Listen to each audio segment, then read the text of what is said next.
आता आपण विचारूया चेतन भाऊ घिवे यांना. चेतन भाऊ, शेगावसारख्या छोट्या शहरामध्ये हा एवढा मोठा कार्यक्रम आयोजित केला, काय वाटतं आपल्याला? कुठपर्यंत हा यशस्वीरित्या पार पडला? कशा प्रकारचा इश्यू झाला? प्रचंड असा प्रतिसाद या ठिकाणी या महाराज मेळाव्यात दिसत आहे.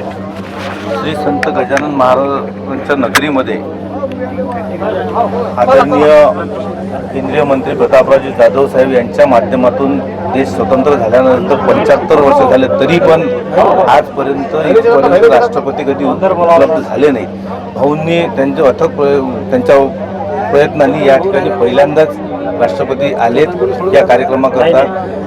दिनांक 25 फेब्रुवारी ते 28 फेब्रुवारी या 4 दिवसामध्ये जे महाआरोग्य शिबिर भाऊंनी इथे आयोजित केलं, ह्या माध्यमातून इथल्या असंख्य शेतकरी बांधवांना फायदा होईल आणि या ठिकाणी आयुर्वेदचं आयुषचं एक हब निर्माण करायचं हे भाऊचं स्वप्न आहे.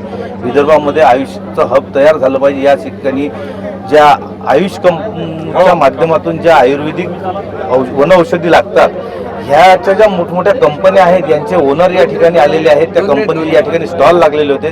त्यांनी येथील शेतकऱ्यांच्या सोबत MOU करून घेतले आणि त्या माध्यमातून त्यांनी जो करार त्यांच्यासोबत केला, इथून ते उत्पन्न घ्यायचं आणि ते कंपनीला द्यायचं आणि त्या शेतकऱ्यांना पण भरपूर प्रमाणात त्याचा फायदा झाला पाहिजे आणि त्यांचं आर्थिक उत्पन्न वाढलं पाहिजे, ह्यासाठी विशेष लक्ष दिलं गेलं.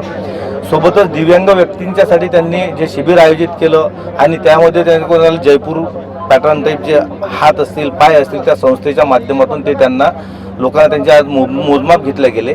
त्यांचं मोजमाप घेतल्यानंतर त्यांना त्या व्हीलचेअर असतील, चार्जिंगच्या गाड्या असतील, काही त्या सायकली असतील, काही त्या काठ्या वगैरे असतील आणि टॉयलेटच्या चेअर वगैरे असतील, फूट असतील, हात असतील, ह्या सर्व गोष्टींची मोजमाप घेतल्यानंतर त्यांचं नोंदणी करण्यात आली.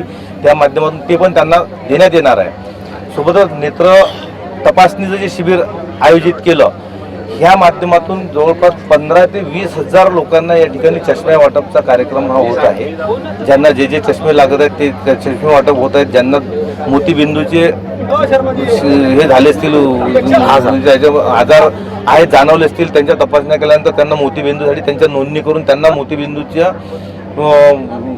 उपचाराकरता पुढे पाठवण्यात येणार आहे.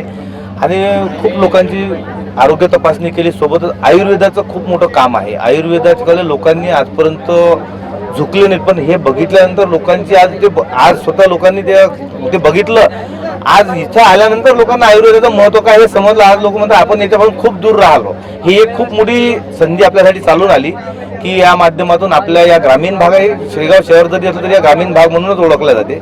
या भागामध्ये इतकी मोठी पर्वणी आपल्याला भाऊच्या माध्यमातून चालून आली, त्याबद्दल भाऊंचे खरोखरच आपण आभार मानले पाहिजेत. आणि आम्ही आमच्या पक्षाच्या वतीनं महायुतीच्या माध्यमातून खरोखर भाऊचे आभारच मानतो की यांनी एवढी मोठी पर्वणी या ठिकाणी आमच्यासाठी चालून आणली. इथल्या शेतकऱ्यांसाठी, गरजू लोकांसाठी, या रुग्णांसाठी एवढी मोठी ही चालून आणली आणि हे असंच काम पुढे पण असंच चालूच राहणार आहे. या आरोग्य शिबिराच्या माध्यमातून झालं असं नाही आहे.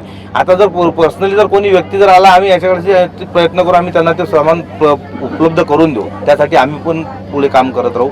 आणि हाच कार्यक्रम अशा शेगाव नगरीमध्ये परत जसा झाला, याबद्दल संस्थांचे खूप खूप आभार. कारण की संस्थांनी या लोकांसाठी, या लोकांसाठी ही सुविधा उपलब्ध करून दिली. हे त्यांनी त्यांचं जेवणाची व्यवस्था, इथल्या बाकी विहारामध्ये त्या रूमची व्यवस्था आहे सर्व उपलब्ध करून दिली. त्याबद्दल संस्थांचे, विश्वस्तांचे खूप खूप आभार.